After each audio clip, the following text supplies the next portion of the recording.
game movie of all time has arrived. Oh, you finally got around to watching Angry Birds, the movie. The Gaming Lovers Podcast with Brendo and Jem.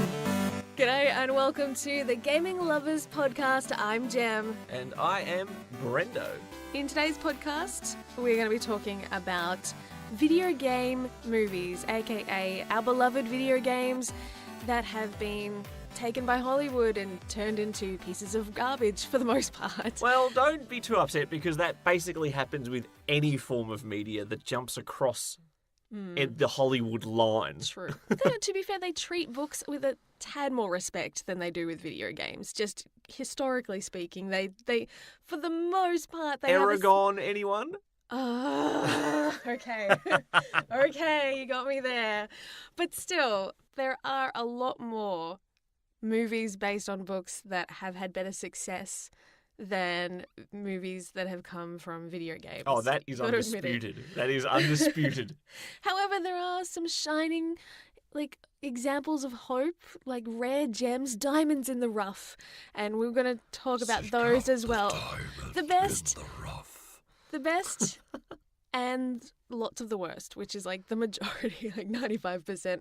We're going to cover it all in this podcast. Before we get there, though, we have to talk about our gaming goals. How'd you go this week? Oh, boy. Well, like I said, kicked Yakuza 4 into high gear, and I demolished it. I obliterated that within about 48 hours from recording the podcast. I gave myself 2 weeks. I did it in 2 days. And, that was probably my favourite in the series. Now, the Yakuza series, I have enjoyed the first one. The second one I enjoyed more than the first. The third I enjoyed more than the second. And the fourth I've enjoyed more than the third. So I'm liking this trend. Okay, hopefully it can keep up steam. Yeah, well, choo-choo. This Yakuza train keeps on rolling. I did not take a break this time. I've jumped straight into the next in the series. Guess what that's called? Oh, I wonder. Yakuza 5. And I'll talk more about that later on during our future tense gaming goals section at the tail end of the podcast. However, I just want to say this is a true Japanese life simulator because not only is there taxi driving, but you have to do all of the road rules. You have to use your indicators. You have to be well behaved. You have to keep up polite conversation. So it's like the opposite of GTA. Exactly. GTA, there's taxi missions, and that's basically you get from point A to point B by all means, by any means necessary. Kind of like Crazy Taxi too. You go across a park, you'll chase people down if you knock over an old man at a street crossing. Not a problem. Just get me where I'm going. In Yakuza 5, there's taxi missions, and if you do not indicate before turning, you'll be penalised. If you do not stop at stop signs, you'll be penalised. And it is so jarring because I'm so used to just, all right, let's go, go, go, go, go. And in this, I'm just like, oh, this is a polite little conversation. Oh, have you been in this city long? And then you got to choose your answers and things like that. It's so jarring. A lot to concentrate on. However, the advantage is you do drive on the correct side of the road for Australians. Yep. However, I'm so used to playing games set in fictional Americas that I keep going on the wrong side of the road and getting penalised.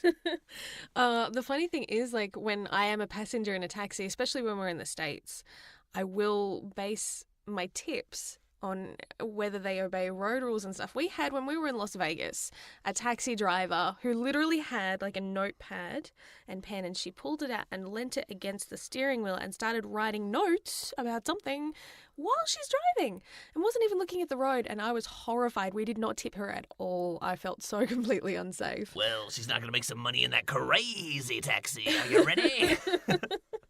And as a final little note about Yakuza 5 and its Japanese life simulator, you heard about what the Japanese got up to during the World Cup, correct? No. Well, after they won their game, they cleaned up the whole stadium. Oh, yes. And then the subsequent game, when they lost, they cleaned up the whole stadium.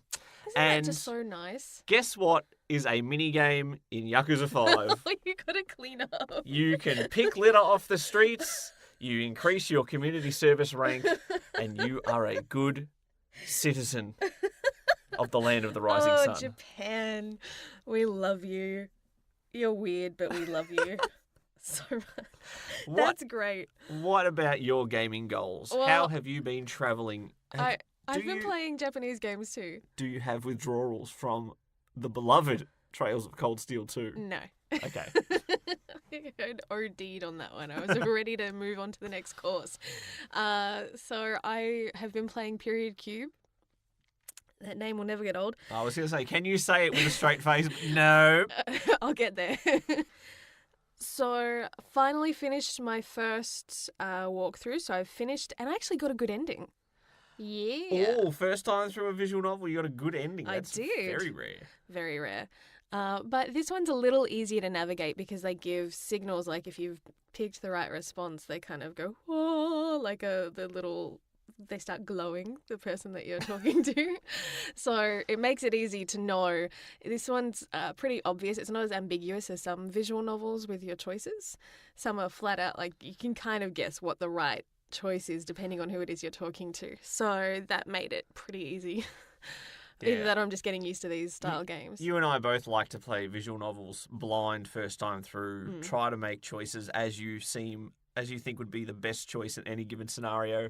And it's always funny because visual novels can just be like, what will you pick to say? And you pick the wrong one and suddenly within 5 minutes you're dead in an alleyway with an axe in your back. And you're like, I think I picked the wrong answer. Sometimes the bad endings are very brutal in those games. I remember in one game I, more than one occasion, ended up in a cage as someone's pet, which was really disturbing on so many levels. I'm like, okay, what age is this game marketed towards? Like, this is creepy. So, but obviously they are bad endings. You're trying to avoid them and get the good ones. And now that I've done my first run through, I know I can get through the others faster because any repeated scenes I can kind of skip through and make it more streamlined, thank goodness. Less reading to do and just focus on the stuff I haven't seen. There's a few glaring plot holes, and I'm hoping that by doing the other paths that it will fix that for me, because at the moment I'm like, okay, there's a flaw in this logic and there's a flaw in this logic. Okay, that's wrong. How are they suddenly able to do this? And I want to look online and see if there is a way to fix it. I'm like, I'll play it through and see if they address it, and if they don't, then I'll get really mad. Well, you think about all the other visual novels that you and I have fallen in love with, like the Zero Escape series and even some of the more romantic sort of ones like Norn 9, they do always have that feeling of, this doesn't really make much sense, but then you do get that bit that just fits perfectly into that gap of knowledge, and you're like, oh, I'm so enlightened. Look at me. Yes. I'm enlightened. I wouldn't say that Period Cube is on anywhere near the levels of those. Some similar voice actors, though.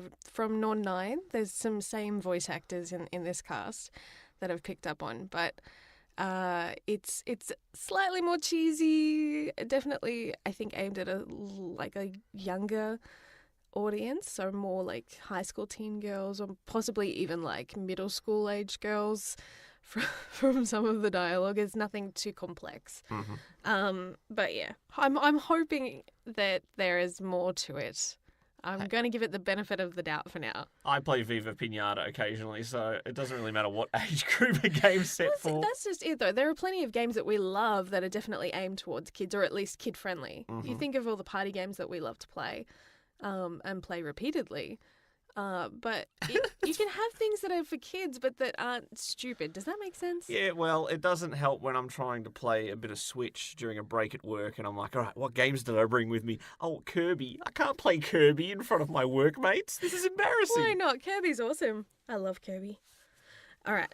The other thing that I've been doing, as I kind of mentioned the last couple of weeks, was that I wanted to replay Persona 5 in preparation for us when we go to Japan, especially because so much of it's based around Shibuya, and we're going to be there for part of our trip. So I wanted to get familiar with like Central Street and the station layout and everything, because we know it's fairly accurate. Yeah, we actually saw a YouTube video of somebody who charted the same corridors from the gameplay point of view and the real-life Shibuya station, and had them running parallel, side by side, and you can actually navigate, to a degree, the actual Shibuya station using your knowledge from Persona 5. And that was mind-blowing. It was funny when I was playing it yesterday.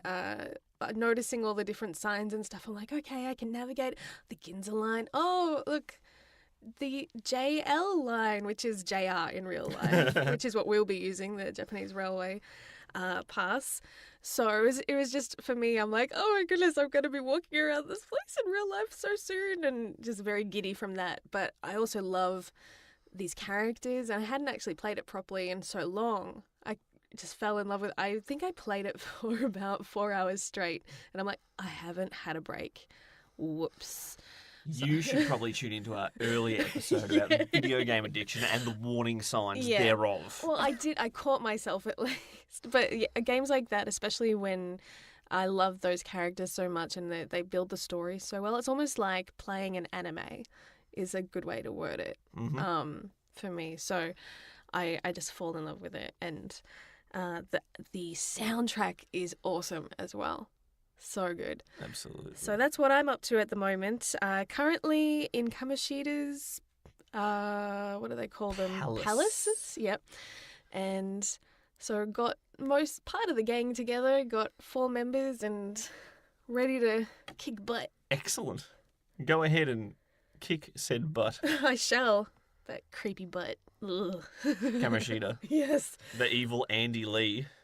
For Aussie. Oh my goodness, he so looks like Andy Lee from Hamish and Andy. If anyone is a big fan of Hamish and Andy, I swear this guy is like an anime version of Andy Lee. And unfortunately, that's not a flattering thing to say because he's an awful creepy character. But yes, that's not a nice thing to say about Andy Lee. Share the love. Follow us on Twitter at Brendo Jem. That's BRENDOJEM. Well, I've got my popcorn. Got my drink. I'm all set. Where's my choc top gone? Never mind. Sorry, I ate that. All set for your big announcement. You mentioned the greatest video game movie of all time. Is finally here. It's finally here? Yeah, and it broke the internet, and it went up like minutes after our last week's podcast episode went up. It was amazing. I was smiling from ear to ear throughout the whole 15 minutes of it. 15 minutes, you say? Which I think doesn't necessarily classify it as a movie. It's certainly not feature length.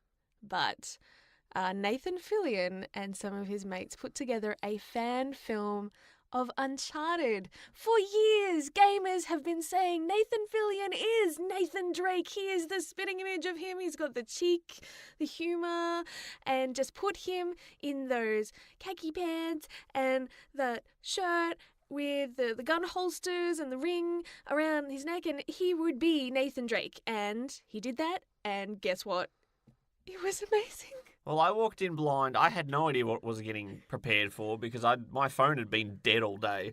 So I had no idea that the news had dropped, that this had been released. I come home from work. Jem's very excited to show me. She gets her laptop and goes, hey, sit down, watch this. I'm like, okay, thinking it's going to be a trailer for a game or a movie or something. And sure enough, there's a scene and there's some soldiers with their little rifles and some guy comes in with a bag over his head. And I'm looking at the outfit. I'm like, that looks very Nathan Drake. Mm-hmm. Is this a trailer for an actual movie? Oh, I'm excited.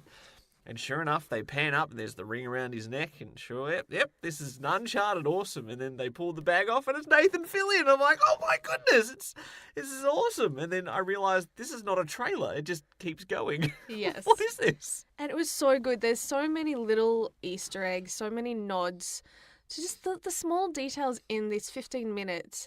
Capture the essence of those games really well. Mm-hmm. From the way that the fighting style is done, I recognised all the different moves that you can play and use in game were included in that scene where he's fighting.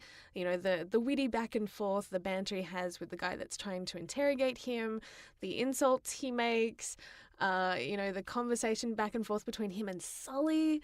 It's just as soon as like they're talking back and forth, you just feel like you're almost want to play the movie you're watching, but you can't because it's live action. I think the single coolest part is that just like in the game when it transitions from a cutscene to gameplay, the camera sort of, I don't even know how to explain it. It does a certain movement and sort of slides into a perfect position to be ready to be controlled by the player. Yes. And there's a moment in this fan film where the camera, after a big stunt, pans up in the exact same framing and follows good old Nathan Drake/Fillion as he goes about his way. And I'm just like, oh, that is picture perfect. It was. It gave me goosebumps, and I was like grinning like an idiot the entire time watching this thing. And did you notice, like, when it does that sweeping shot, that the ratio from the screen went from like widescreen and it actually filled the screen completely. I see. That was like a little subconscious thing. I probably didn't even notice that. Super subtle. I only noticed it the second time I watched it. That's exactly what happens in a lot of games when they go from a cinematic to gameplay. They'll put those black bars in almost as a warning to the player to say, hey, you're not in control at this bit. Yeah. Just sit back and watch. Unless you're in some of those sneaky games where they still throw a quick time event at you mid-cutscene and you're like, oh my gosh, my controller, quickly. I was blowing my nose, how dare you?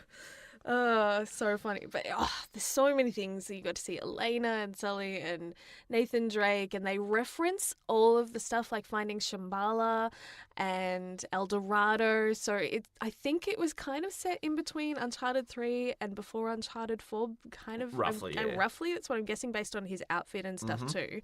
So I just love it. To me, I want all of Hollywood to sit down and watch this and see how it's done. It can be done. Is it really, or should it really be that difficult? It shouldn't. Yeah, especially with some games. Some games are really cinematic already. You'd think it would be pretty easy to almost carbon copy, what is in the game onto screen. That's what we want as fans. We just want it to be treated with respect and done faithfully. We hate it when they want to play with it and make it their own and they tend to ruin it like that. Oh, okay. Getting riled up again. I'm sorry. Well, we are very passionate about games. Some would even say we love them, and therefore we would be the gaming lovers if that was the case. So we do have quite a strong opinion of, hey, this would make a great movie if it was done this way. And, games like Horizon Zero Dawn, you'd just be like, that would be a phenomenal movie if they did it right. If they did it right, absolutely. But Becky Lynch would be amazing as Aloy just for the look. Just saying. Anyway. But how many good video game movies have there actually been? What sort of hit percentage have they had? It's in the very small, 1%. Maybe 2, but really there are a lot that we might enjoy but that still aren't necessarily faithful or good adaptations in movie form. We kind of give them a pass because we're like, they did this okay, so we'll let it slide. Kind of there's categories. So there's terrible, like, oh my goodness, that was hot garbage, right up into, wow, okay, that was decent. And that's maybe the highest praise most of them will get. Yeah. Right? And then there are 1 or 2 exceptions, and we will get to that at the end. There is one that is actually what we will call the best legitimate feature-length film movie based on a video game. And it wasn't made by Hollywood. I thought your qualifier was going to keep on going then.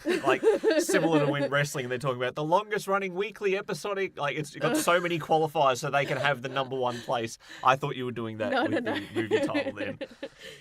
So we're going to go through the really bad stuff to start with. The stuff that we go, why Hollywood, why? And we know why. Cha-ching. Well, let's jump back in the time machine. Shall we jump back in the time machine? Because these sort of... Is it the New Day time machine? Because... 2 wrestling references in the span of 60 seconds. That's dangerous. Sorry. I apologise. I'll keep that side down. Tight, heavy lid. Okay, keep going. All right. Well, if we jump back in the time machine to the early 90s, that's when the video game movie started to rear its ugly, pixelated head. Yep. One that often gets pointed at from that era, and is quite obvious why, the Super Mario Brothers movie adaptation. Yes. I shudder just because you made me watch this with you one day, and it was one of the most painful cinematic experiences I've ever had in my life. I love Mario, and that nearly made me destroy any affection I had for those games because it led to that movie. Yeah, it's one of those things where what's in common with the actual Mario Brothers games at that point? There's a character called Mario, there's a character called... And they're plumbers. Luigi, and that's about it. There's a so bomb bad. in one scene who is about, the size of, what, 2 inches tall, which is sort of disproportionate to what they are in the video games. Thankfully, we did have the wonderful casting of Dennis Hopper as King Koopa. Yes. And Yoshi looks like some reject from Jurassic Park. He doesn't look cute at all. No. It's Don't so get me bad. started on the Koopas and the Goombas, because they are just terrifying. In that movie, you've got parallel universes, you've got crystals, you've got just all these little things. You've got giant walls of fungus that are spreading, just strange things that don't really belong in the Mario world. Mm-hmm. Like so many others, I think they take the characters and the theming from a game, but they don't actually take a good plot.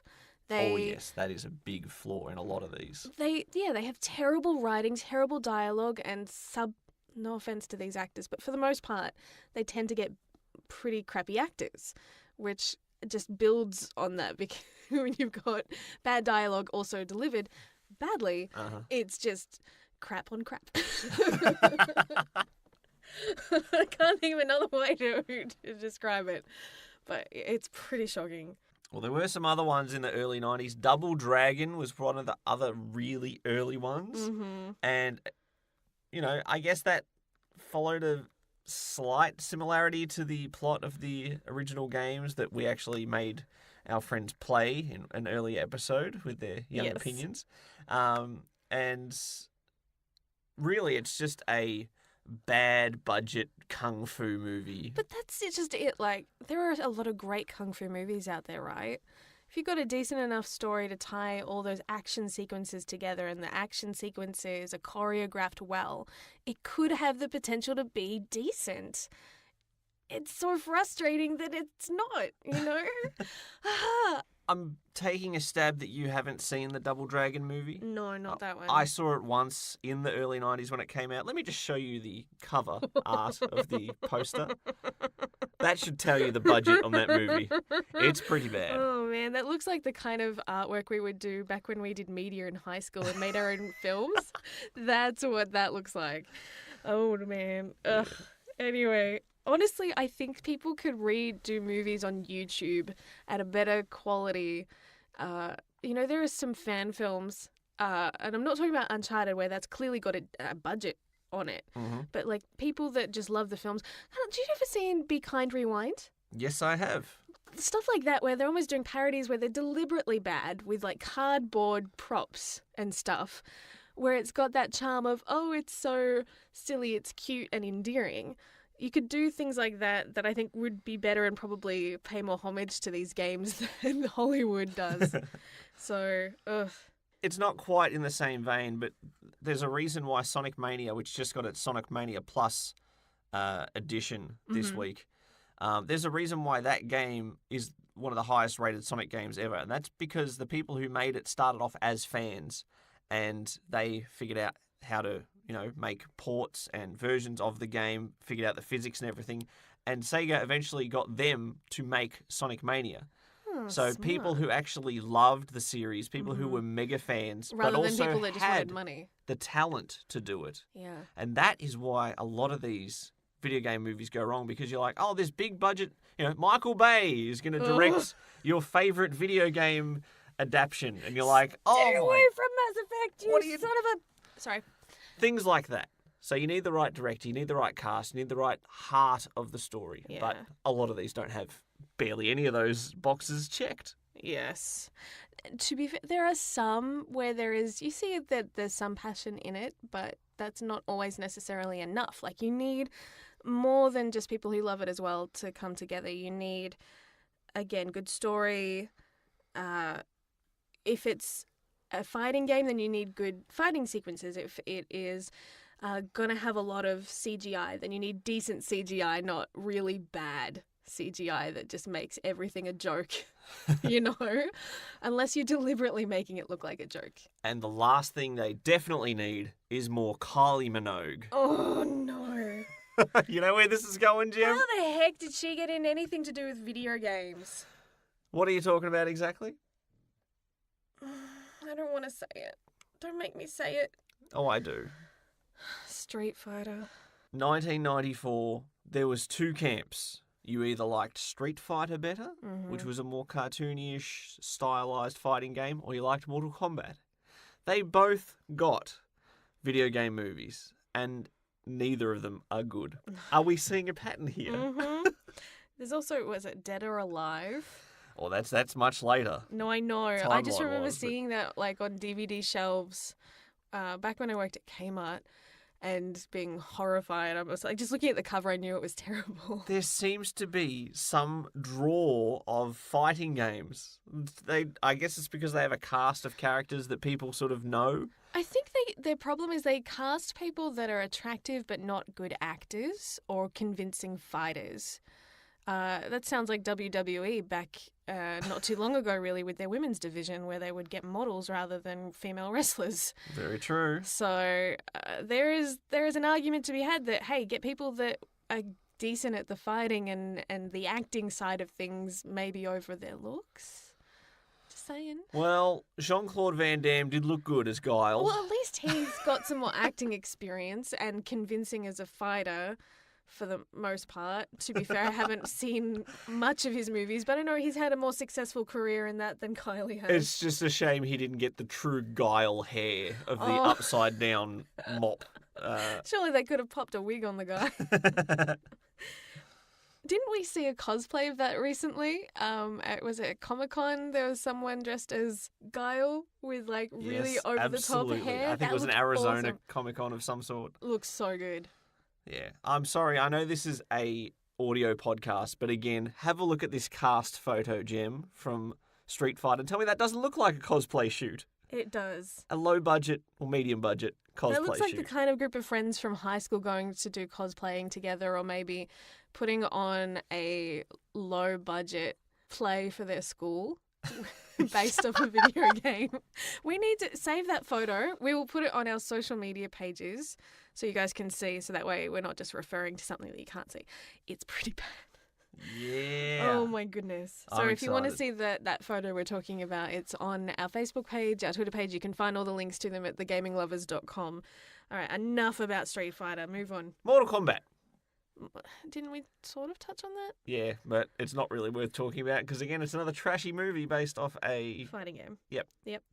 Cool, next. And Scorpion shot a harpoon thing out of like a hole in his hand that opened up slowly. It was weird. It was just That sounds like something wasn't one of the X-Men that like shot like barbs out of their arms in one of them? I can't remember who it was. Scorpion from Mortal Kombat. Suddenly he's an X-Men. I think it was the one that everyone hated with Phoenix in it. Oh. Yeah. I've repressed That's all probably why memories you of those can't remember movies. it. I just remember being really grossed out by that bit, and I had to stop watching because I was like, ew. Now, I'll let you take the steering wheel in a second, but Okay. hey, let me tell you, have you seen a movie with Matthew Lillard and Freddie Prinze Jr.? Scooby-Doo? Not Scooby-Doo. I'm talking about Wing Commander. Ugh. Wing Commander was a space flight sim game, old DOS engine, PC gaming. They decided to make a movie of it. Of and course. guess what? It was not good. What a shock. Well, we know that because that's what the list we're going through at the moment is, the worst of the worst. And, you know, what's kind of sad is that movie probably sucks more than Scooby-Doo. And that's the bar you've set.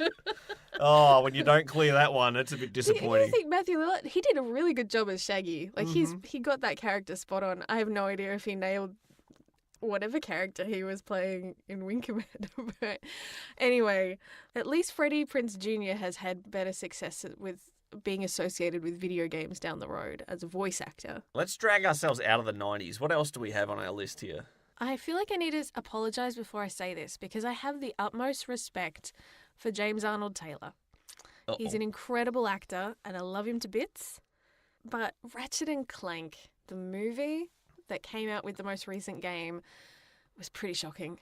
Well, let's not blame James Arnold Taylor since he wasn't even billed on the poster. No, which really ticks me off. He's the main character, or at least one of, and his name wasn't even on the posters. Like, that's so rude. I get mad about things like that. Now, this is a modern one. Only came out in the past couple of years. Mm-hmm. It has a look that is spot on. Yes. Looks exactly like the game, and which they have helps. the same voice actors, which is also a plus. Well, same voice actors for the primary duo Yes. of but not for everybody protagonists. You take out the delightful voices of the secondary characters and replace them with such stars as Sylvester Stallone, how can you go wrong? Very. Well, maybe if you had a plot that was good, humour that actually landed, the laughs in the game stick. I don't understand how you can't make a movie with the same style of humour. Now, you've played both the game and the movie. I haven't played the movie, but I've... You know what I mean? You've seen the movie, you've played the game. How similar were they? Plot-wise, the movie is like a condensed version of the game. But yeah, it doesn't work. You miss out on the character growth. You miss out on a lot of the, hero's journey, as it is. Because you've taken a 20-hour game and squeezed it into the body of a 100-minute movie. Yeah, because it's a kid's movie, so it's even shorter than normal. I think I expelled air from my nostrils at a slightly higher pressure than normal once. That was as much laughter as I got out of that movie. It's such a shame. Very disappointing because I love Ratchet and Clank. Yeah. And, yeah, it's a game that I can play. It's like playing a living Pixar movie graphically, and yet the movie just boomed. And yet the video game was great. Like, that received really good critical acclaim and, fan reviews as well. Everyone loved the game. But universally, the movie, everyone's just like, what happened? Speaking of which, there was something similar. It's a similar series. Whatever happened to that Sly Cooper movie that was supposed to come out like 2 years ago? I don't know. I'd forgotten all about that until we just mentioned this. Like so many other movies, it's stuck in developmental hell. It might never see the light of day, and it's probably better that way. Based off these trends. Speaking of other more recent video game movies, Warcraft, based off World of Warcraft. Visually beautiful. When I saw the trailers for this, I'm like, wow, this looks like it could be good. Maybe the curse will be lifted. It's like we're waiting for that great white hope. Well, the promised one will come along and set us free from video game movie hell. And no, it wasn't this. Blizzard were involved in the Warcraft movie as well, which is always a plus because it's not just like, hey, this C-grade development studio is taking the rights to your beloved game. You're like, oh, no. It's funny because I was actually on the phone to my father, Brendo Sr. No, it's not his name. Just yesterday. And I said, what have you been up to tonight, Pops? And he said, I was watching Warcraft, but I fell asleep. Now, my dad's on the older side. Yes. He used to work a lot of night shifts, so him sleeping through a movie is nothing strange. I decided to watch Warcraft this afternoon. And did you fall asleep? And I fell asleep. Oh, dear. Now, that's probably not the best stamp of approval. No. The thing is, I've played Warcraft 2, I've played Warcraft 3 and its expansion. I didn't play World of Warcraft, admittedly, but I loved that universe, right, from those established games because they had great characters, they had great plot. I couldn't tell you what on earth they were even trying to achieve in the first half of that movie because it was just, oh, hello, you're orcs. I've never seen orcs. Oh, you're skinny orcs with no green on your skin. You must be strange. What are you? Oh, you're a human. Oh, well, we don't like you. Blah, blah, blah. And it's just like, okay, this is, is this necessary? I feel like something like that would have had a better life if it was done in like a TV series, like a really well-written one. Think of if it was done with the same caliber as you look at a lot of TV shows these days, like Game of Thrones, where they're given time to establish lore and really get you invested in each of these worlds, each of these races, then more and more people, I think, would have really enjoyed the experience. But that's absolutely what Warcraft was missing from the portion of it that I actually witnessed consciously. Yeah. The games, particularly Warcraft 3, my goodness, strong heroes, 4 factions all vying for control of a nation and its surrounding areas, you know what I mean? Mm-hmm. You had the orcs and their allies, you had the humans, elves and dwarfs alliance, you had the undead and you had the night elves, and they all played differently, but most importantly, all of their campaigns felt different, but all interacted with each other's. Yep. That was awesome. If you could make a TV series out of that, that would be so good. But alas, we got a movie that, guess what, didn't do so well critically. That's always the trend. Zug to that. I'm going to rattle off a few names. I just want to get your general reaction. Alone in the Dark. Ooh. All right, there's not a developer. I still think I'm talking about games. There is a director. His name is Yu Boll. Right? Uh-huh. He has made multiple video game movie adaptions. Yep. Blood Rain, I think, Far Cry, Alone in the Dark. They are all pretty much rated the bottom of the barrel. The bottom of the video game movie barrel. That should tell you that he has a terrible track record. Max Payne. Now, Max Payne is an interesting one because Mark Wahlberg sort of has a Max Payne-y face. I don't know how... When Max Payne 1 came out, there was such hype over the facial graphic looks so good. Mark Wahlberg, you have such a pixelated face. No. See, the first Max Payne had excellent face graphics, but really? It was just basically a photo of a guy that they stuck slapped on the poly model. Right. So he So had the creepy. squinty eyes, the grinning face, sort of half constipated, half trying to lift a backpack that's too Are heavy. you saying that's what Mark Wahlberg Mark looks like? Wahlberg fitted the bill. That's all I'm saying. But again, Max Payne 1 is probably only about 4.5 hours to play through anyway, story-wise. That should be easier to condense. And yet, it's probably one of the closer ones to the mark, but it's still not a good movie. Yeah. If you have the choice of a good movie and a good, in quotation marks, video game movie, you're picking the good movie over the video game movie. Yeah, generally speaking. What about Hitman Agent 47? Now, I had a soft spot for that first movie because it's another one of those ones where they made a movie. Is it, Timothy Oliphant? Yeah. Now, I hadn't known much about him, and then I think he was in a Bond movie or something, and I know him more from I Am Number 4. Yes, he was in one of the Die Hards that came out in this past, 15 years. Uh-huh. And so seeing him with the bald head, I'm just like, no, your head's too small to be He looks Agent much better 47. with hair, doesn't he? What are you doing? How hard can it be to put Jason Statham or someone I know, he would be perfect. as Agent 47?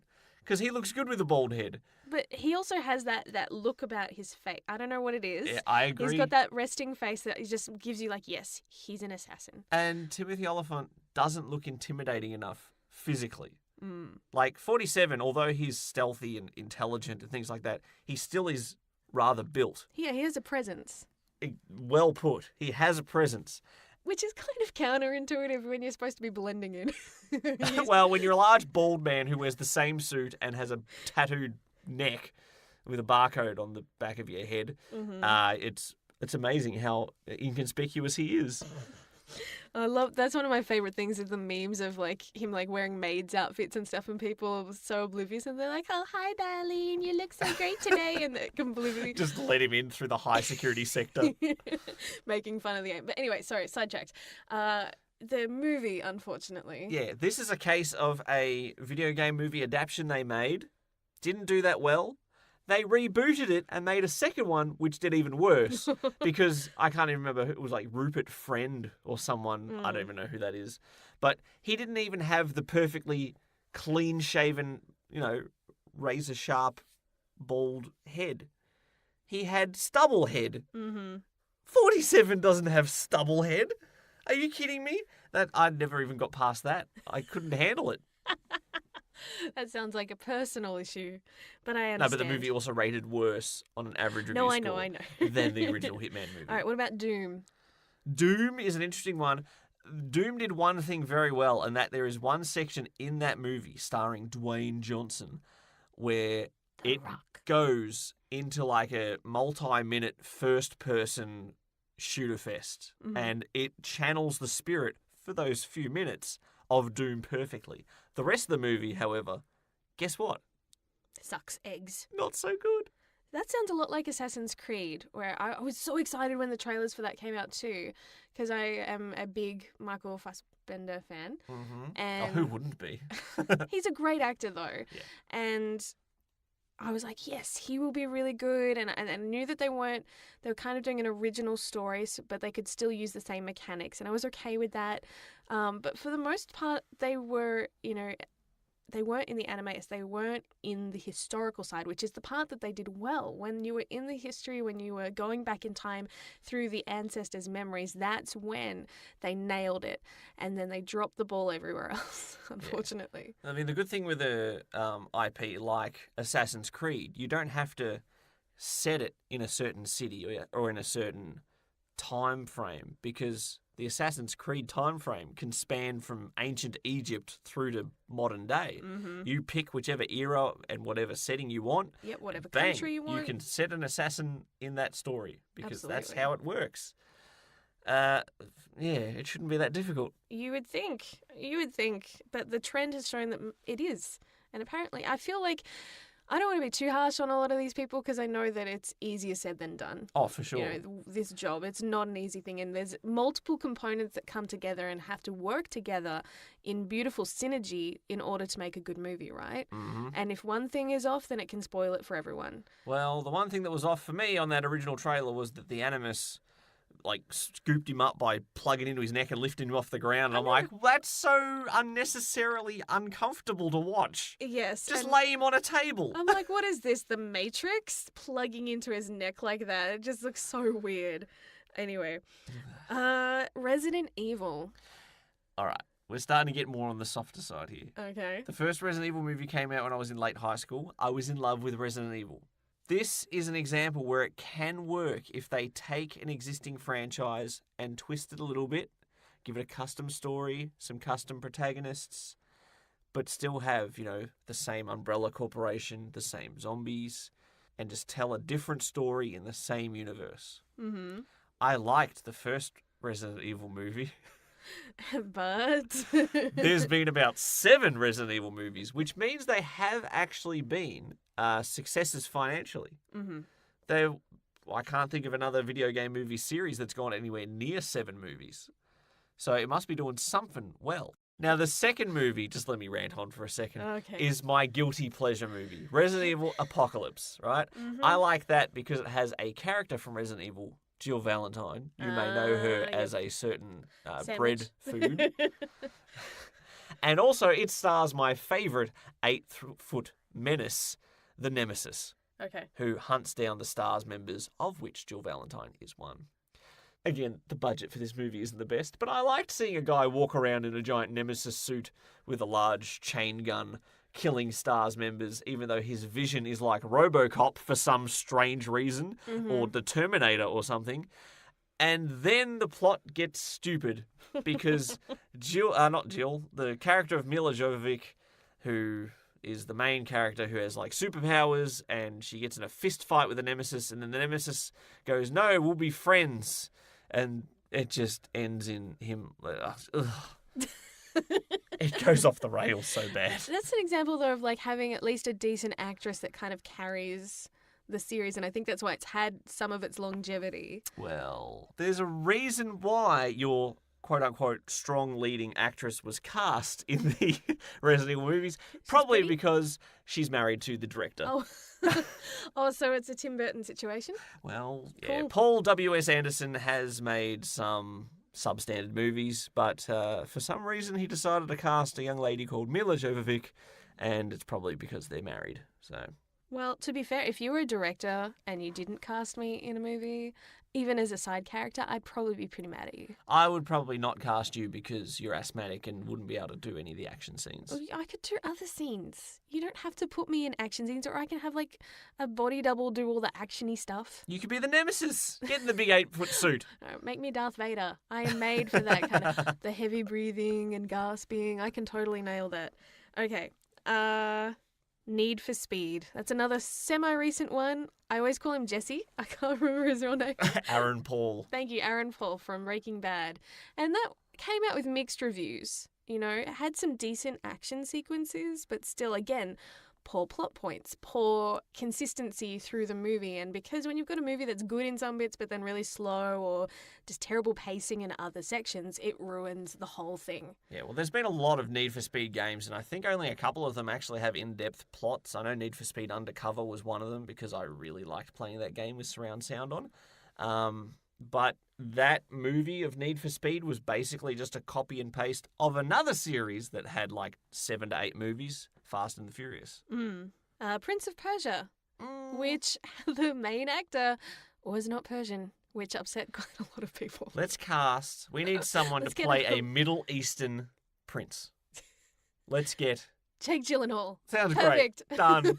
This meeting's over. Let's go get our Jill sandwiches. And I think that's one area that I really love about gaming is that they, for the most part, do representation pretty well across the board, right? And because, especially for voice actors, you can have anyone voice anyone. Absolutely. And you've got a lot of equality in that area, and most people don't care so long as the performance is good. And when it's translated to live action, though... that's when some of Hollywood's biases start to come out and you see the issues. We need the big budget actors. Yeah, because, well, to be fair, it's a marketing thing. And for a lot of the time, in order to get the budget approved and to get people on board, producers will choose big Hollywood names over, consistency or being actually correct as far as the look goes. They'll choose them because they'll bring in audience because people like them. And that's it. And that's what's so frustrating about the industry. So, anyway, I've had a lot of rants. Well, there's a reason for that. Not a lot of these are good. We love games. We love when they're treated well by the media. Yes. Video game movies have shown time and time again that Hollywood do not take care of these franchises. No, they really should, though. They really should be more respect, especially for an industry that, frankly, makes way more money than the movie industry does these days. Cash it in. Yes. And I think they're slowly waking up to that. It's taken them a long time, though. One thing that they have tried to cash in on, a mobile game, of all things, Angry Birds.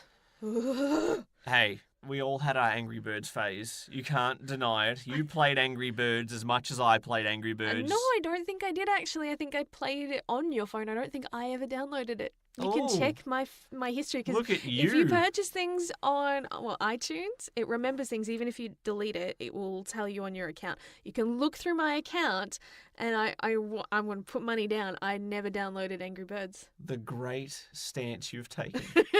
You My Angry pride. Birds elitist.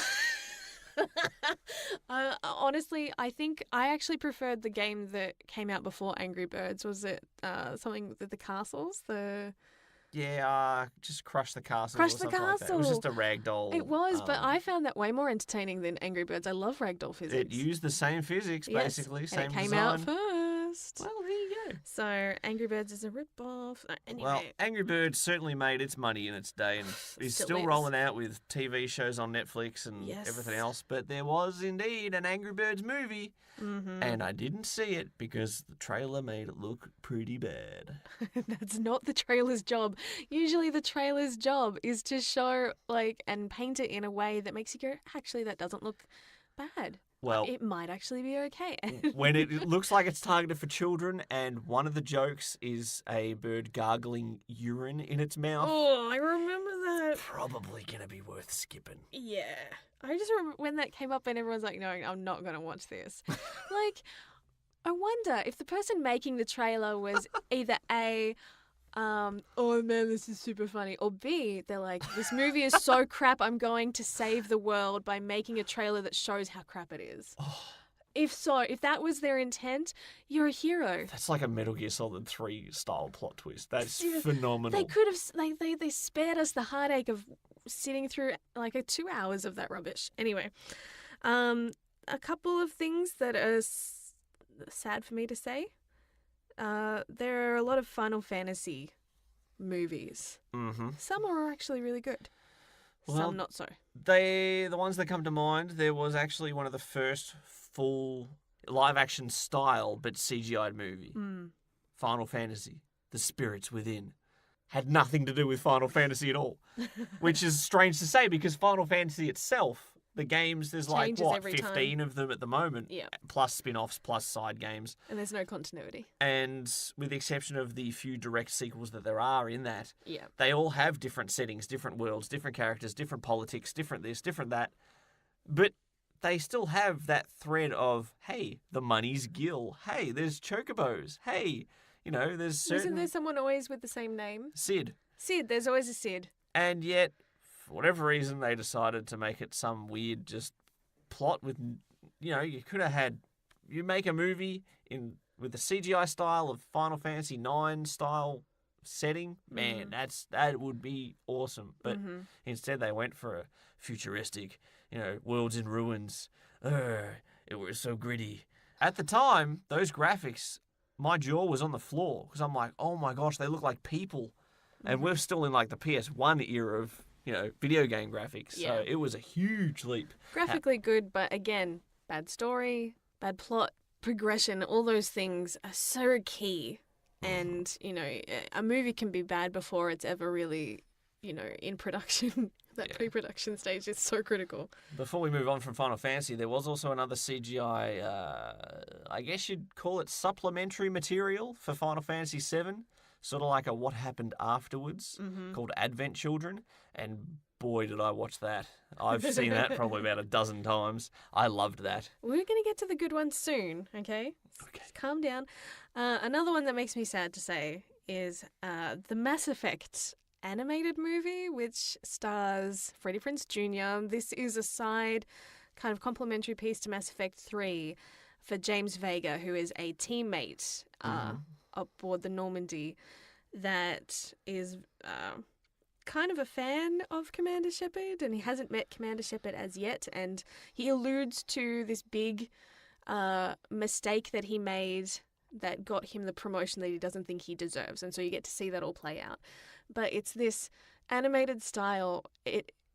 Look, I love animation. It's one of my favorite things, and this was pretty bad animation. Yeah, graphics aren't everything. You can have something with a lower end graphical style, for sure. But the other pieces of the puzzle have to hold up their end of the bargain. But it's not even like graphics, it was 2D art, and it was bad. It was really, really bad. It was super low budget, and the story wasn't terrible, like, because we already kind of knew what to expect anyway. There was some decent acting throughout it, but it was just painful to watch and a little unnecessary, I think. It's kind of the only thing that people would put up with if they're already big fans of the series. Yeah, you'd have to be. It would not be your gateway into Mass Effect. No. You would have to be an absolute Mass Effect nutter, Like me. like yourself, to actually get any degree of enjoyment out of it. Yes. And even then, I mean, I'm a huge Mass Effect fan, and I still found it hard to watch. I don't think I've watched it since that first watch. Freddie Prinze Jr. does do a good job as James Vega. It just needs more Matthew Lillard. That's all I'm saying. That would have saved it. Shaggy appears out of nowhere. Well, that would have woken me up, maybe. There are a lot of CGI'd extra video game movies that are just like, I guess they're cheaper to make because you don't have to have a full set, full cast, full everything. Yeah. You can just have a couple guys on the computer doing the animation, throw some voices on, bang. Yes. There's your video game movie. We've got Halo ones. There's The Fall of Reach, I think, which I had a book of many years ago. I liked that book. And that was before Halo started to spin out of control into every different thing. Yes. That is pretty bad. There's multiple Resident Evil ones that are CGI that have the video game characters. They're not so great. You've got the Dragon Age Dawn of the Seeker. Don't you dare put that in the same category, because that one's actually got a decent story to it. Okey-dokey. Sorry, I realise we cannot criticise Mass Effect. We're going to segue into it. No. We just criticised Mass Effect. What are you talking about? As we segue out of the worst, we're going into a section it's good, but in air quotes. Like it's not great. It's not as good as it could have been, but it's not terrible. So it's not like I can't believe I wasted 2 hours watching this hot mess. This is the stuff that is, decent. I wasted 2 hours watching this hot mess, but I actually enjoyed it. That's the category we're in. No, there's some stuff that's actually got good actors, better story, Matthew Lillard, more faithful to the source material. So since you brought it up, Dragon Age Dawn of the Seeker is a very anime-style animated movie, which ties in with Dragon Age Inquisition and a little bit of Dragon Age 2, because you meet Cassandra in Dragon Age 2 first. She is a Seeker, and you find out how she becomes a Seeker, basically. Well, you kind of figure that out from the name. But you see a young girl, lose her brother and having to deal with that grief and become a pawn in these political machinations of Orlais. So it's actually quite an interesting thing. Plus, it's also got one of my favourite anime voice actors, John Michael Tatum. So that's never a bad thing for me. It had a decent cast, so I didn't find it terrible. Like, the animation style is clean, and I would have preferred they use that animation style on the Mass Effect thing. It might have saved it a little bit. Yep. And for that reason, it is a couple of notches above the Paragon Lost. Well, in my defence, I was just rattling off a few and giving them quick assessments as we went. Well, you're jumping ahead. You're listening to the Gaming Lovers Podcast. Want to join the conversation? Visit thegaminglovers.com. Record your comment or question by clicking on the button on the right-hand side, and you could be featured in the next podcast. We are now in the next category. We're talking about ones that are actually decent, that we would happily sit down and watch again. Okay, well, for me, can I start one off? Go. Tomb Raider. Which one? Not the there's new been one. so I haven't many. actually seen the new one. Another example, like Hitman, where they made a video game movie, and then they made a sequel, and then they went, the game's rebooted, let's reboot our movies as well. Mm-hmm. Let's follow it along. It's like Spider-Man. How many reboots of that has there been in So movies? many. Tomb Raider, well, the casting. Could you have got a better 90s Lara Croft than Angelina Jolie? Because how can I say it without sounding like a complete creep? She is anatomically Correct for Lara Croft. And I'll I'm agree with talking you. about the length of her ponytail, of course.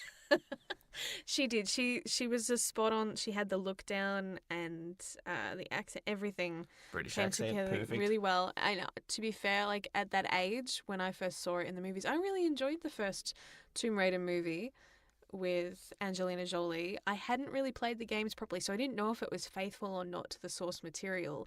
I dabbled in it, but I was at that age where I was too scared to do proper story games where I'd have to have boss fights, because I'd chicken out when I hit the boss fights and never get any further. So there might be bias in there. I'm not entirely sure, which is why I lean more on you for those ones. But I did see the more recent Tomb Raider movie with my sister, Natalie, who loves the most recent Tomb Raider games. And she was so cute. When we were watching the movie in the cinema, she noticed that like certain crates were yellow, which were in the games to help you know that, hey, if you shoot these, they're going to explode. And she's like, she should shoot them.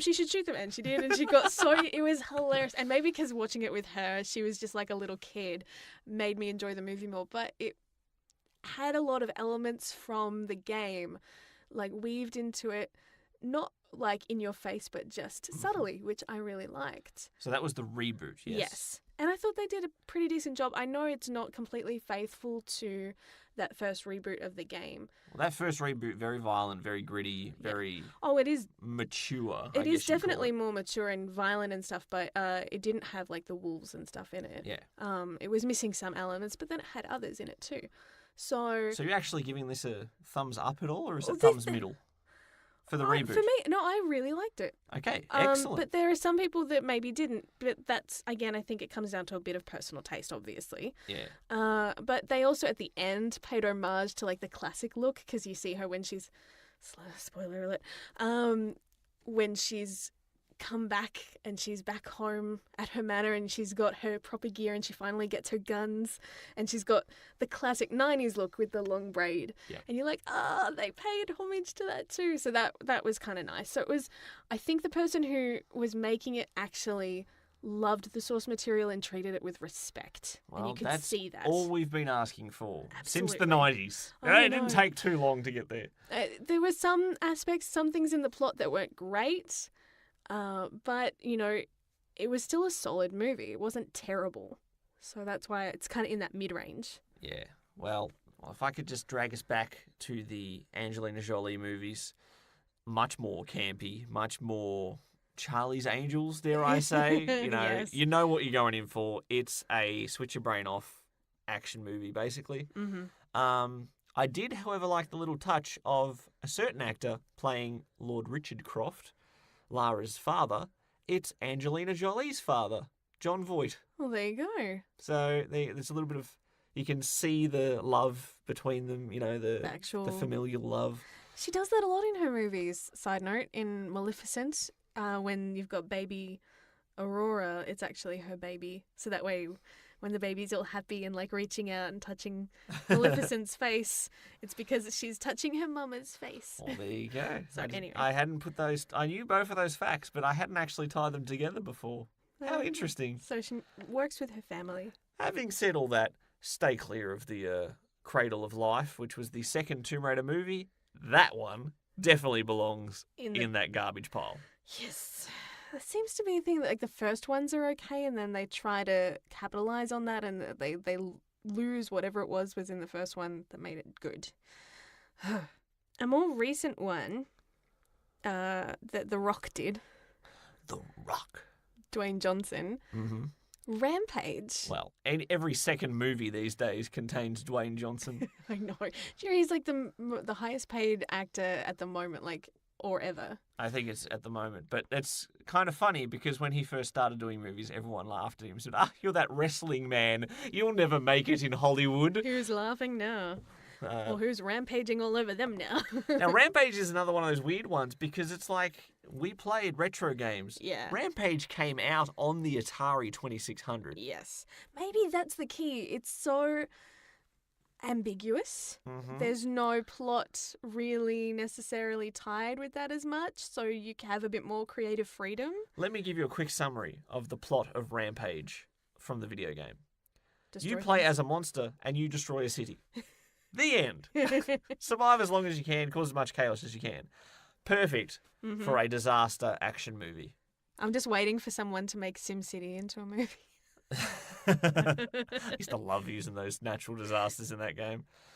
You cast The Rock in a movie based on a game from the, 70s, 80s? That just sounds like another recipe for disaster, but somehow Rampage actually ended up getting fairly positive reviews. And why? Because Dwayne Johnson is awesome. No, because he was also in what? Doom. He had practice in the gaming world. I see. No, he has improved as an actor, to be sure. Oh, absolutely. But there was better story, and whoever created the screenplay and whoever pieced together actually had, decent pacing and put effort into this, as a combination, like I said before, the synergy of all these things working together really well. And that's what makes it a good movie, regardless of what the source material is. And so they treated it like that, as opposed to going, hey, we're just going to take this, video game and make some cash off its name. It's funny. We keep hitting the same notes about why these movies fail and why they succeed. However, there's a reason. That's because there is a established pattern here. Absolutely. Every single one of these movies we've talked about has pretty much failed the exact same way. Mm-hmm. And, it's kind of amusing to see them all lined up in a row like this. But I think Rampage is an example of Hollywood learning a little bit. It's a recent hit. It wasn't, groundbreaking in the sense of a movie. It wasn't the greatest movie ever, but it was not terrible. It's a movie I would actually enjoy to sit down and willingly watch. Well, not sit there and watch it. And I'm like, don't do this to me.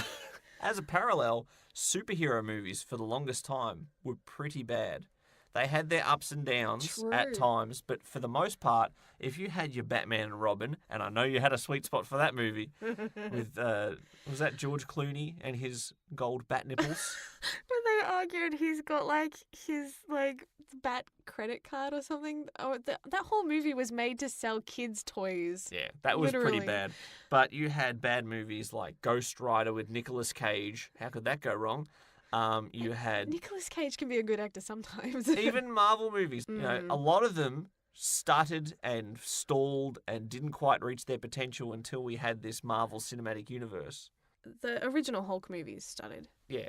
But since then, they've learned, they've adapted. Well, They have. Marvel You have. think Marvel DC have been still very had some consistent. issues. DC is good in TV form. DC is kicking butt with Green Arrow, with The Flash. Supergirl got better when it finally went over to CW. Things like that. They found a good rhythm there and discovered, hey, giving time to these characters and letting them develop properly worked really well in that format. Then maybe that's the solution. Maybe for the game, no, maybe for the movies based on video games, they should put them into a media that is longer term, like a video game. So that is the problem for a lot of video games, is that they can't be condensed down to 2 hours. And like I would say that even for like Lord of the Rings, like I love those movies, but I prefer watching the extended editions, which you can't be bothered to watch with me a lot of the time, because watching through one movie is like so many hours. It's a huge marathon effort.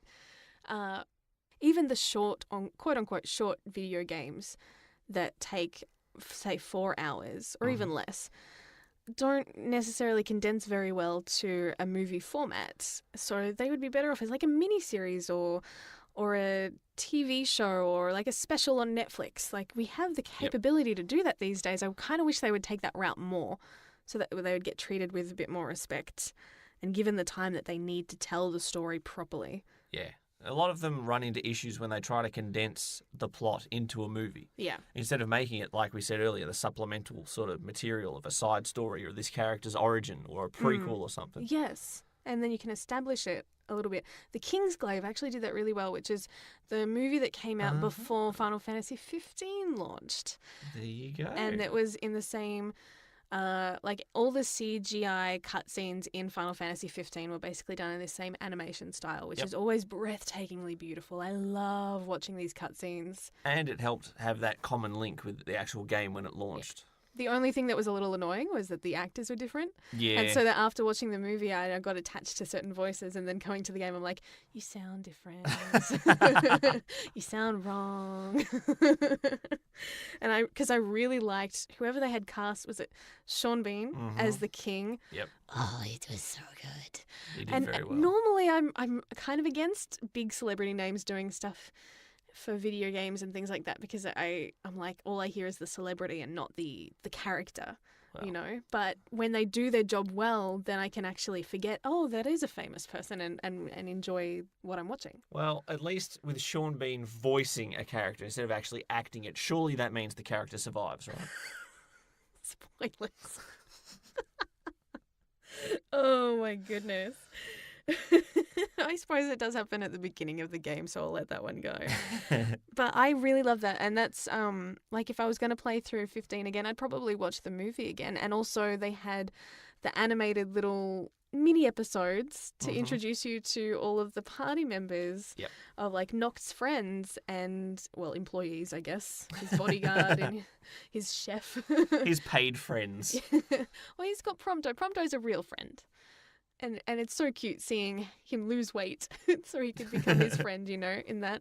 So things like that I think work really well. But you can tell because it is supplementary material, it's usually written by the same writers of the game. Yep. So there's consistency, there's good writing, and it's the writing that matches the way that each character speaks, as opposed to being written by someone who might be a fan or might not, and doesn't treat it the same way or doesn't know how to approach the characters the same way to give it that authenticity.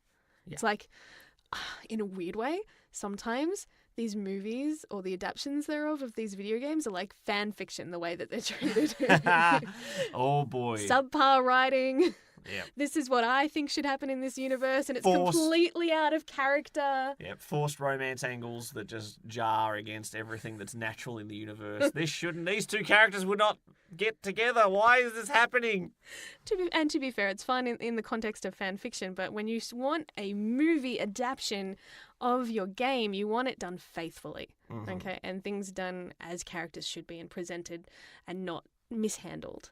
We've said this so many times. I think I'm on repeat. Ooh. Someone needs to flip the switch so I stop repeating myself. All right, I'll flip the switch because we will move on instead of repeating ourselves for the 16th time about these games need better directors, better writers, they need the passion of the thing. All right, let's actually get the final word of our positive. Hey, let's be positive. We love games. We do, just not always the movies. We have both picked a video game movie that has resonated perfectly with the setting, casting, atmosphere, perfect, everything. All right, so what's yours? Well, for me, one of my favorite series of all time, Silent Hill. Mm-hmm. The first Silent Hill movie. Hey, also starring Sean Bean. Does he die in that one too? Oh, I don't want to give spoilers. There he does. Well, it's... He does not. Oh.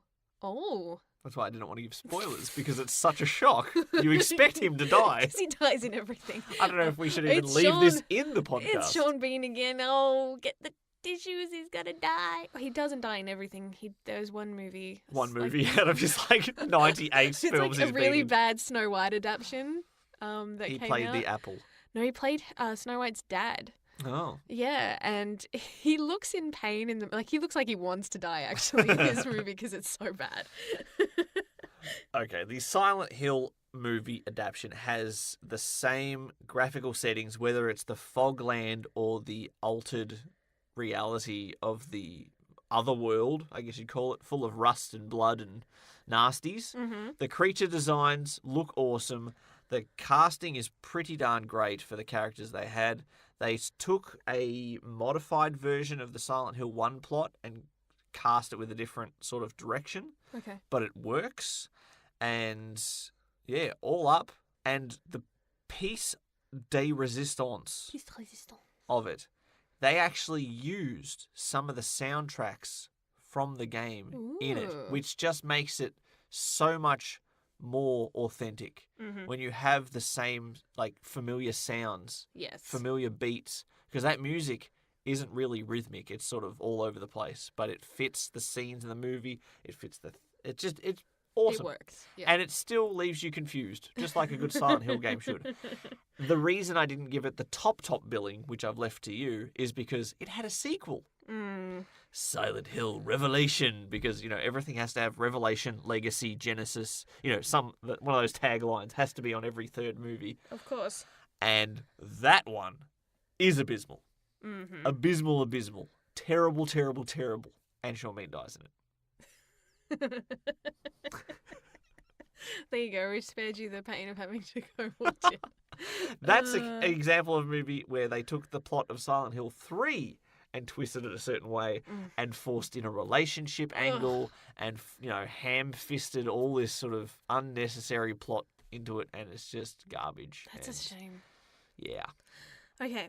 Well, we finally got to that point where you talked up at the very beginning of the podcast how there is one video game movie that is amazing. It is a good movie, very accurate to the source material on multiple levels. It is Phoenix Wright Ace Attorney. Well. It is amazing. And it was on Netflix, and then they took it off, and I got really mad. That is the annoying thing about Netflix, is the limited time licensing they have on certain Yes. things. You add something to your list, we'll get around to that one I day. don't think the Where to licensing go? for that movie would be necessarily that high, but maybe they didn't have enough people watching it. Maybe we can do a petition and get it back on. But it was so faithful to the source material. It is literally like playing through the introductory case that you have when you first play the very first Phoenix Wright Ace Attorney game. Yep. The intro of the movie is basically the intro case. Yeah. And then you've got most of the remaining cases of the first game is the plot of the movie. And what helps this reach number one? Anytime there's an adaptation of something that has an anime style, Yes. there's one thing that's always lacking, and that is the hair. The hairstyles never look good enough to be anime. Think of the Dragon Ball Evolution movie. Think of The Last Airbender. Oh Think of my all of goodness. those terrible Hollywood. We're saying Hollywood. They never get it right. Well, that's true, but this was made in Japan and it's in Japanese. Mm-hmm. So obviously it's with subtitles. But they do it so faithfully. They've got these awesome wigs and the characters are just so spot on.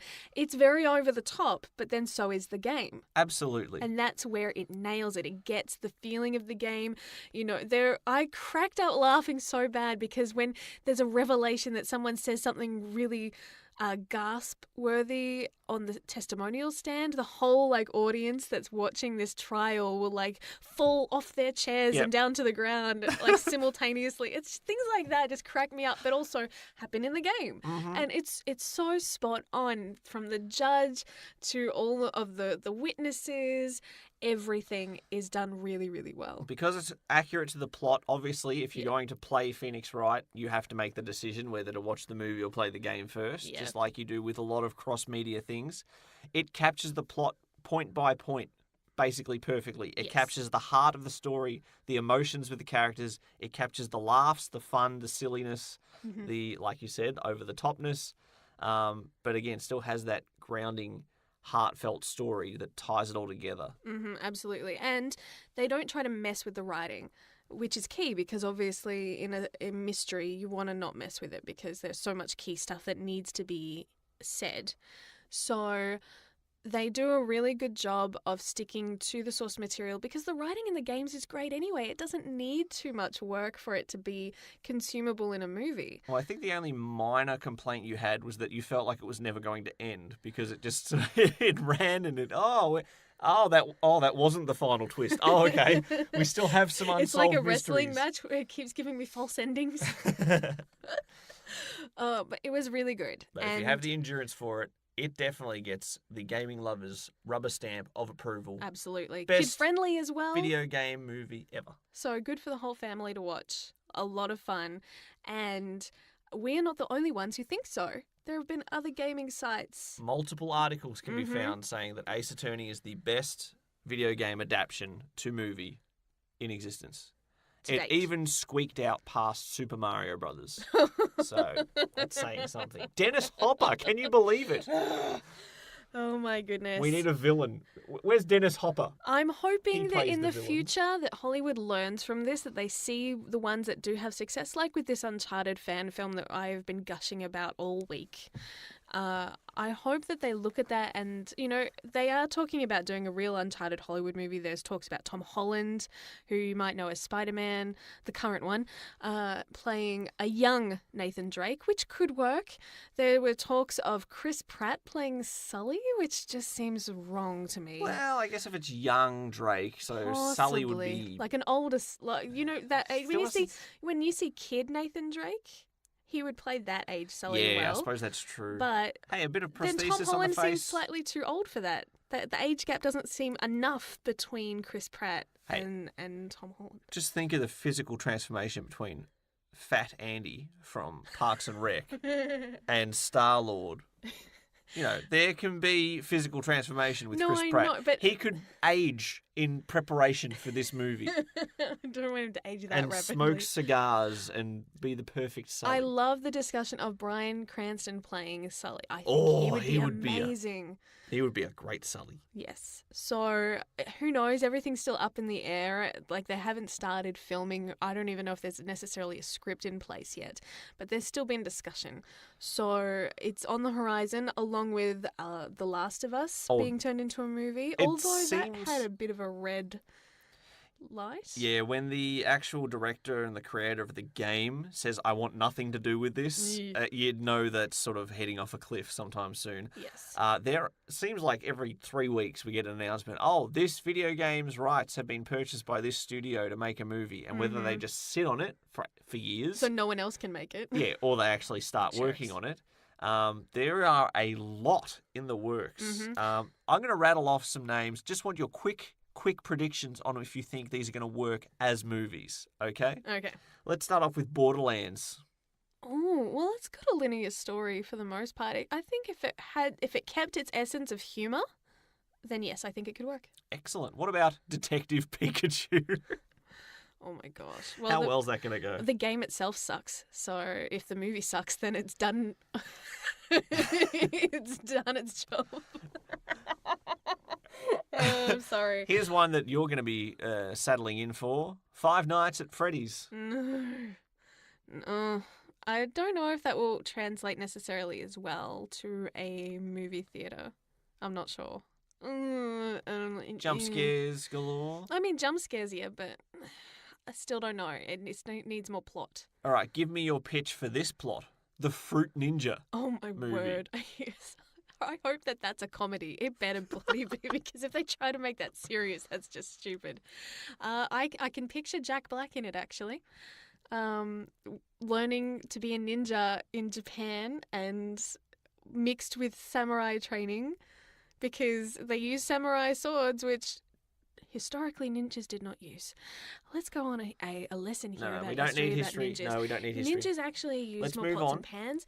And Let's move on. Okay. Who would you cast as Kratos in a God of War movie? Oh my god. Which one? The most recent?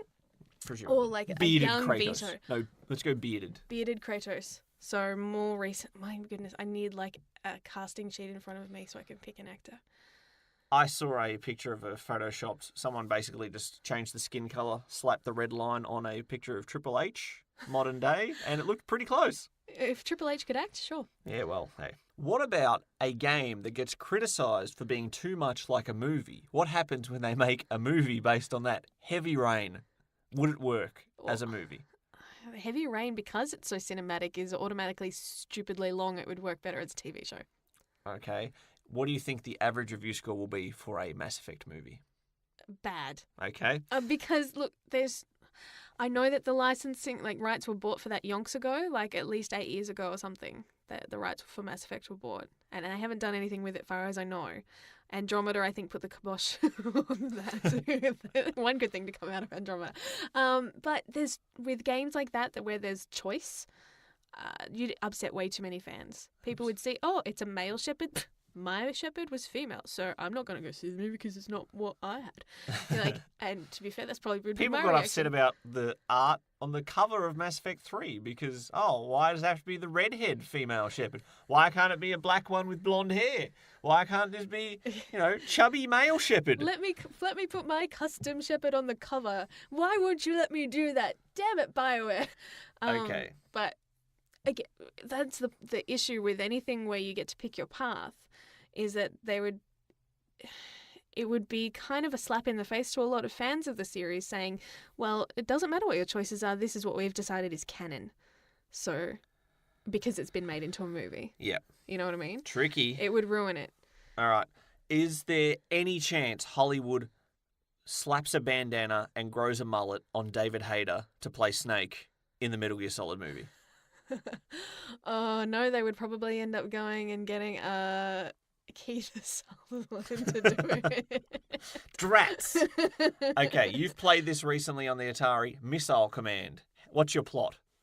Oh my goodness. You could basically put that name on any kind of modern terrorist movie there is these days anyway, They right? stole meteors and are aiming them at Earth.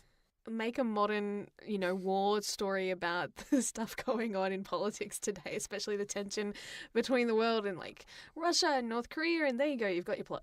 Couple more quick ones. What do you think the chances of a good adaptation of Portal being, since you're not actually playing a puzzle game? I don't know, because that's very first-person view, so if they tried to put that on a cinema screen, I think you'd have a lot of people throwing up, so you'd need to change the way that that's done. It would be hard because, as fun as GLaDOS is, you're still concentrating on the puzzles while she's trash-talking you. So, I don't know if that would adapt well to a movie or a TV show. Okie dokie. Supposedly, there has been an announcement that there will be a Tetris movie. Oh, my goodness. How does this happen? That just reminds me of Danganronpa. Please move on. I'm going to start crying. Okie dokie. And finally, are you as excited as I am to go and see the Jim Carrey version of Dr. Robotnik in the Sonic the Hedgehog movie? Why Jim Carrey of all people? He looks nothing like Dr. Eggman. To be fair, I would feel very sorry for any man that looked like Dr. Eggman, but still. Did he not look like a Grinch in The Grinch? Well, obviously there's a lot of prosthetics, and I imagine that there would be that too, but still. Still. I don't know. I mean, he's has definitely the ability to be flamboyant and over the top for that role. Sonic always works the best when he interacts with large human-sized humans. Oh, he said with no sarcasm whatsoever. I'll throw in a quick little bonus one. Is Nathan Fillion too old to play modern Drake in a legitimate announced Uncharted movie? No. Okay. But it would need to be set in the right era. It would need to be a post-4 game, I would say. Like, he would be perfect for that age bracket. He's the right age to play Drake. You know, that post-credit scenes. I don't want to go into spoiler territory. For those who have played it, you kind of know what I'm winking at. But I think that would be great. I'd love to see what happens to Drake after 4 and his life. I was nearly going to say something else that would have been spoilers. But it doesn't have to be a canonical follow-on from the games at all. We've learnt that. No. What I really loved about that fan film was the nod that they acknowledged those past games. They acknowledged all the stuff and established his history while building his character, that this guy, he's got legendary status. All these other thieves have respect for him and have a little bit of fear. You know, they're treating him as like, okay, he could hurt us if his hands are free, so make sure he stays tied up, kind of thing. Like, they don't well, he can hurt you emotionally as well when he teases your ponytail. Yes, exactly. Or rips it from your head. That face when he pulls and sees in his hand is so funny. I want a gif of that. Like, that just cracks me up. So I think he's not too old. I mean, ideally it would have been wonderful if they'd capitalized on it sooner to have him play him at a younger age, but unless we get a time machine and get that sucker back to a younger age, or, you know, find the fountain of youth. Or maybe that's what the story is in the movie. He could be trying to find the fountain of youth. I think Lara Croft already did that. Oh, Uh-oh. awkward. Oh, that would be a fun crossover. Oh. Because those two kind of exist in very similar realms. Could you imagine them trying to... Yeah, they're working against each other, trying to both get the same relic. Who can get the highest kill count? They both leave an awfully large kill count behind them. They really do. They're definitely not Batman or Superman. Don't track them down. No, you'd think... Mass murder. To be fair, they do a lot of their killing in third world countries. Oh, so it's allowed there? No, I'm not saying it's allowed. I'm saying it's not policed as well. Ah. Just... Let me take some notes Oh here. my goodness. And they kill a lot of criminals, which again is not as... Oh, so that's allowed as well. No, I'm not You're saying starting to sound a lot like Light Yagami from Death Note. Let's get out of this before you run yourself into any more legal trouble. Twisting my words. Anyway, we have hope that Hollywood will learn a little bit more as they keep making these adaptations, and they will treat the source material with more respect, and fans, I guess, with more respect, to see that, you know, video games are quite an incredible art form all their own. And if they're going to try to capitalize on the success of them, to not spit in the face of people who love it already. Yeah. Basically. So he's hoping that, you know, the real Uncharted Hollywood movies and The Last of Us, if they do get around to making them, won't suck eggs. Who are we kidding? It probably will. And I'll be so sad. Well, let's be happier. Let's focus on our gaming future, shall we? Sounds good. All right. What is your target for your gaming goals? I'm going to try to get at least 2 more main story lines finished. Now that I've done the first one, it'll be a little bit easier to fly through. In what? With Period Cube. Mm-hmm. And continue on with Persona 5. So those are the 2 that I'm working on at the moment. Excellent. I'm assuming it'll just be a 2-horse race between those 2 for your attention. Pretty much. Till next week. It depends. I guess if you're using the main TV, then I'll be on my Vita. And if you're not, if you're at work, I'll be using the PlayStation 4. Coolies. I'll be playing Yakuza 5. I do enjoy games that have large cutscenes because they do feel like an interactive movie at times. That's why I've liked Metal Gear Solid. That's why I like the Yakuza series, because sometimes you sit down and you just watch for half an hour. That doesn't bother me. It bothers some people to a great degree. Yeah, there's a lot of gamers that can't stand cutscenes or lots of talking. But I like it. I'm going to continue picking up litter in the streets of Fukuoka and continue my adventures of Yakuza 4.